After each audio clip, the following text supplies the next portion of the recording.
Mr. Mayor, Commissioners, I'd like to spend a few moments with you today and talk about a program that's been announced. It actually was hit the streets on the 26th of June, and it is referred to as the SPEA, which is the Supplemental Programmatic Environmental Assessment. And what this is all about is basically the objective is to develop an analytical process to assess the impact of reductions of the Army to an end strength of 420,000 personnel.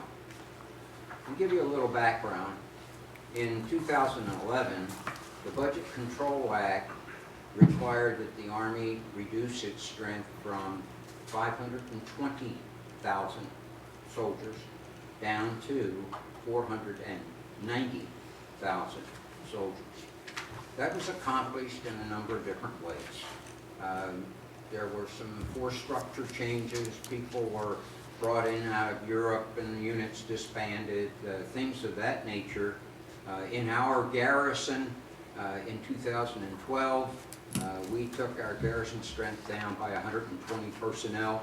Fortunately, we were able to place them in vacant positions, and some of them early retired and a number of things, but no one had to go out the gate involuntarily. So that took place in 2011 as a result of the Budget Control Act, and then the ongoing effort following that continued on through 2012 and so forth.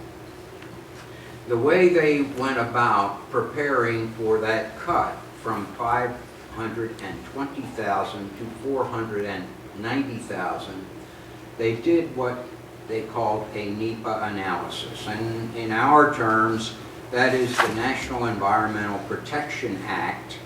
And that National Environmental Protection Act has basically 15 elements that they look at. 14 of them are basically irrelevant. They, water quality, what's it's going to do to the quality of air, cultural things and that nature. The one that had a major bearing, of course, was the 15th one, which is the socioeconomic impact of these reductions. So that achieved the reduction down to 490.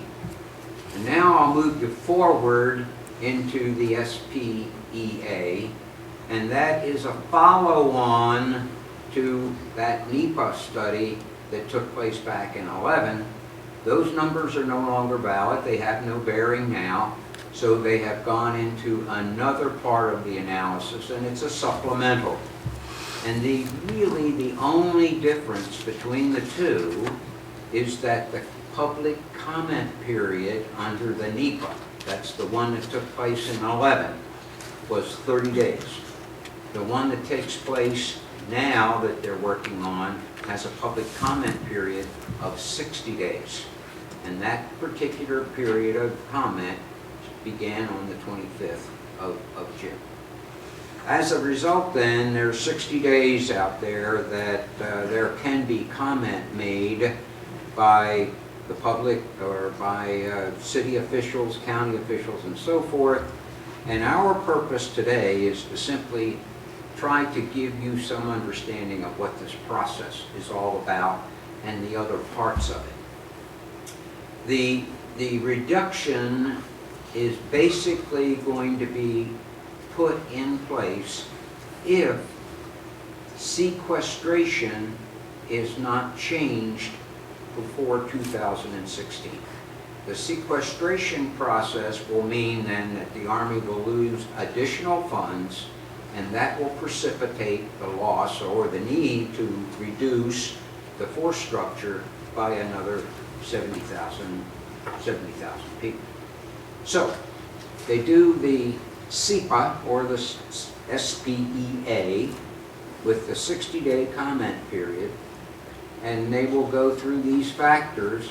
And again, the only one that has any material impact on the communities that surround these military installations that are being looked at, and there are 39 of them involved.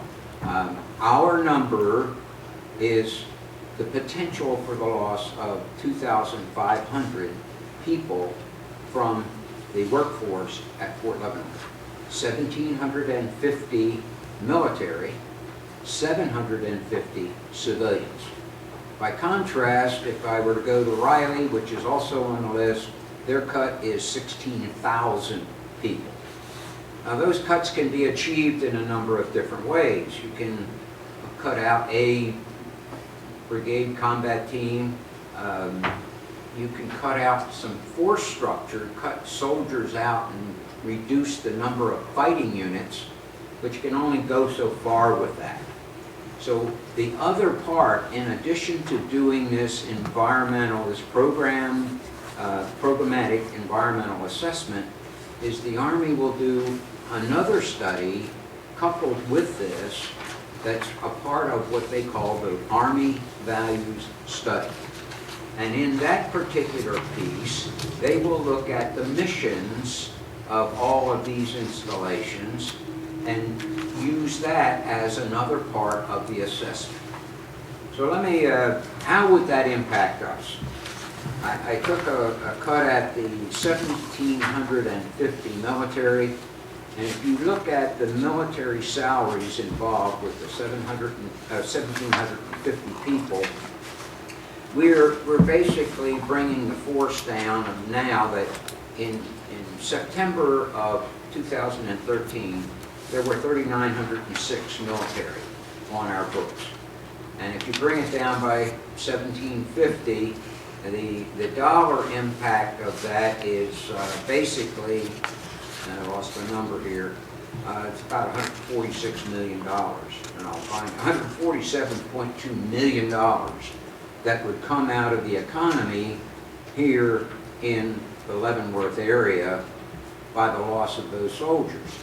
Now, in addition to that, you start looking at those soldiers, and if you take a rough swag and say there are probably 3 family members with every one of those soldiers, now you're starting to add up a few more people, so you come up with 5,250 family members on top of the 1,750 soldiers, and a total dollar loss from just salaries of that $147.2 million. If you look at the civilian side of it, if you take 750 civilians out, and I used an average salary, you're going to lose about $56.1 million in civilian salaries if that total number were to come to pass. So you're really looking at about a $200 million impact on the community if sequestration is not bought out, so to speak.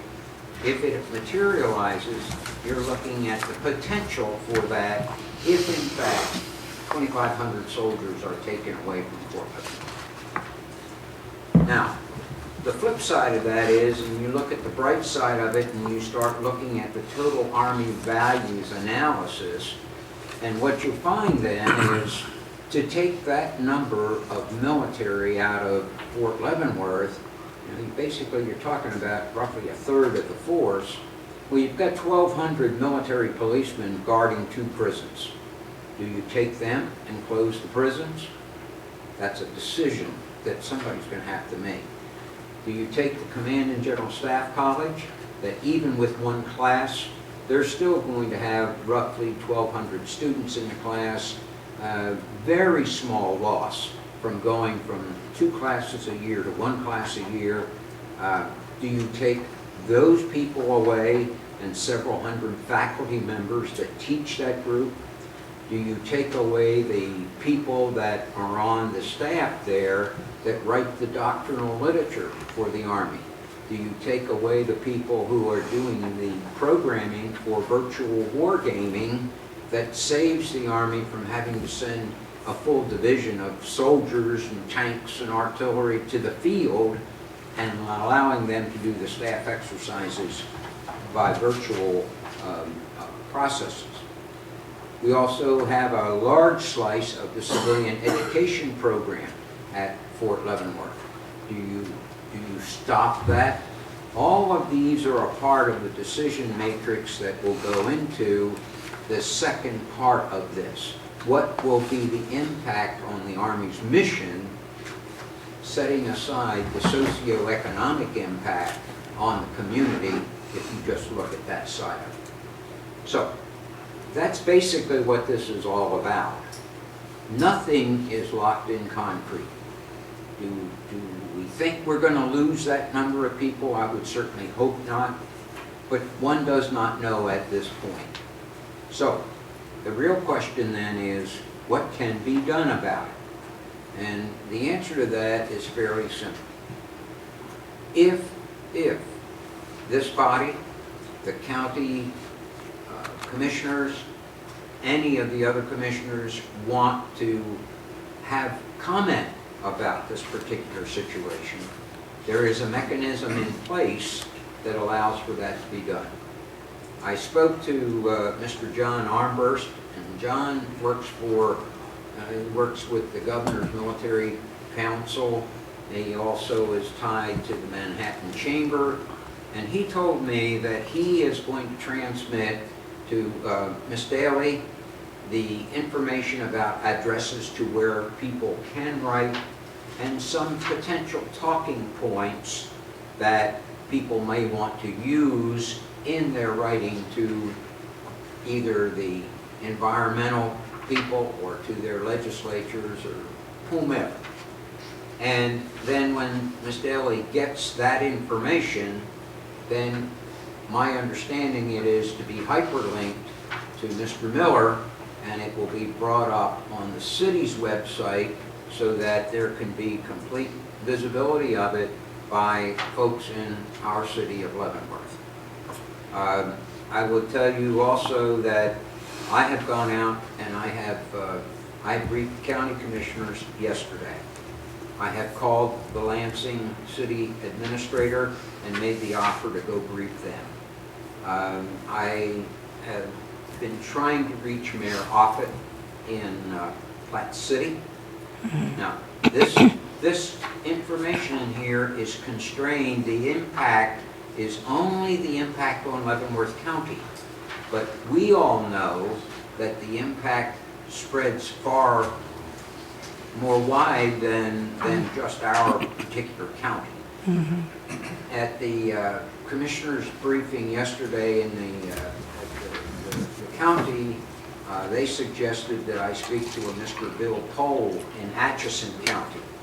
So my mind is going a little bit like, how far do you want me to go with this thing? But, nevertheless, I'm the traveling roadshow with my two compatriots here. So we will go wherever we are asked to go and pass out this type of information to inform you of what this thing is really all about. I'm not in a position to say, oh, you all need to write a lot of letters or anything of that sort, or no, it's not going to happen. That's not in my purview, so to speak. I have briefed General Arter. General Arter has suggested that he wants me to take this in front of the BENS, the Business Executives for National Security, which is Kansas City based. So we'll do whatever we need to do to pass this information out, and we will stand ready to try to answer questions as they may arise with information that we may be able to get for you. Basically, though, that is where we are at this point.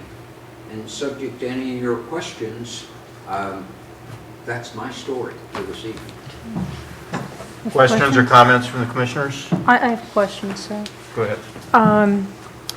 When we were looking at another issue that would negatively impact this community and Fort Leavenworth, we went to an organization called MARC here, MidAmerica Regional Council, and you did not, or anyone from Fort Leavenworth did not do the presentation, but myself, I did with, at that time, the assistant city manager, and brought information to that group. Are we allowed to do that in this case? I was discussing this with the city manager beforehand. I am not going to go to Mark and say, we need to give you a brief. That's my point. What if they came to you? Sir? What if they came to you and said, would you give us a briefing? Absolutely, and that's what I told Mr. Miller. Okay. I said, if it is the desire of the city fathers and mothers to have me go and brief Mark, I pick up my traveling bag and I go and I brief Mark. Okay. And if General Arter wants me to brief Benz, Okay. ditto. Okay, and we don't want you carrying your suitcase everywhere, but to me, if you were looking at communities that would have, probably would also have that socioeconomic impact, that would be our Kansas City metro area, which is, and then also too, they were, when they know what that impact is, and we have to occasionally remind them of what that impact is, they do voice their concerns, and because of their size and their influence, it was very beneficial for all of us. So I, and would request that, we try to implement reaching out to Mark at least. We talked about that. Okay. And then, of course, whatever myself, even just to volunteer myself, whatever we could do to help with that. I have a couple questions, Mr. Walker, just for clarification. I think you said as of September 13, there's 3,906 permanent party on Fort Leavenworth. We roll our numbers once a year, Mr. Mayor, and that's on the last day of our fiscal year.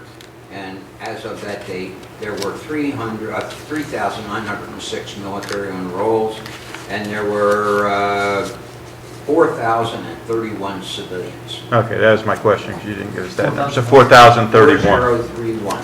Okay, and the next question, you have a bullet point here, Fort Leavenworth reduction, a hypothetical 2,500 max, 1,750 military, 750 civilian. It's not all or none. It could be a portion of that, it could be all of that, or it could be none of that. Is that correct? That It's is not. my It's not an understanding. either or thing. It could be Yes, sir. portions of That it. is my understanding. Okay. Thank you, sir. Yes, sir. Any other questions, Commissioner Dedeky, Commissioner Gasparri? Not any question, go ahead. Just a comment, I think Mr. Walker did an outstanding job in his presentation, and I think that we, in many groups, clear to Topeka needs to hear this, so they're aware of it, which I'm sure Mr. Walker is already on. And I do want to thank him for the time that he's involving in us all voluntarily, and we appreciate it very much. My pleasure, sir. I just agree with the other commissioners. Mr. Walker, thanks for doing this. Lisa, that was the exact idea I had, was Mark. And I'm sure Mr. Walker will have some other ideas just amongst the commissioners to make sure that you get invited. And you always do an excellent job informing the civilian communities where we live, how important Fort Leavenworth is to our community, and the impact that it has, and the socioeconomic impact that it has is significant. And we're just really lucky to have you out there telling our story and getting the word out. I don't think you realize by offering how many people are going to take you up on that and doing your presentation, but you do such a remarkable job in presenting our issues. I think we will have many more places for you to go tell this story, and we would gladly help in any way we can. So thank you again. Thank you, Commissioner. Just in closing, I think everyone in this community's been around for 160 years, not completely built around Fort Leavenworth, but very dependent on Fort Leavenworth for the last 160 years. People in this community know how important this is and the potential impact, whether it be negative or positive. And it's very, very important to everyone in this community. So thank you for your efforts, and also do Mr. Nolan and Mr. Wingo have anything to say, or did I cut you off? One Mr. Walker? alibi. Go ahead. My compadre here reminded me, if anybody really wants to read this animal, I think it's about 800 pages. The important part are chapters 1, 2, and 3, And Chapter 4.15 specifically addresses Fort Leavenworth. So you don't have to go into it thinking I got to read this whole beast, but 1, 2, and 3 are the introductory information, and then Chapter 4.15 is the Leavenworth information. There are copies of this in 2 places. One is at the Combined Arms Center Combined Research Library. The second one is in the Leavenworth City Public Library. So Oh, okay. there's access to those documents in hard copy there, and you can also get to them online, and I think you have, in the little handout I gave you, you've got an address in there where you can get into it online. Okay. Right. Okay. Probably a pretty good project for the assistant city manager to dig his teeth into, don't you think, Mr. Miller? I will also mention too that this is the report, which is scaled down, includes the first several chapters and the chapter on Fort Leavenworth. So you don't have to read all 800 pages. And if anybody wants a copy, if they would call the city, my office, my secretary, we will email. I have this on email. It doesn't take Okay. much. Send this report to anybody who wants it via email. So if you call my office. Why don't you email Do we have a us? Yeah. hyperlink? Will there be a link on our There is, website? there is. It's for the whole report, okay? We've extracted what pertains to Fort Leavenworth. Very good. Well, could you email what you have there to us? Or have you done that already? Okay, good. Mr. Wingo or Mr. Nolan, if there's anything? Anything else, Mr. Walker? No, sir. Thank you very much for your time. Thank for you, the gentlemen. presentation. Very well done, as always.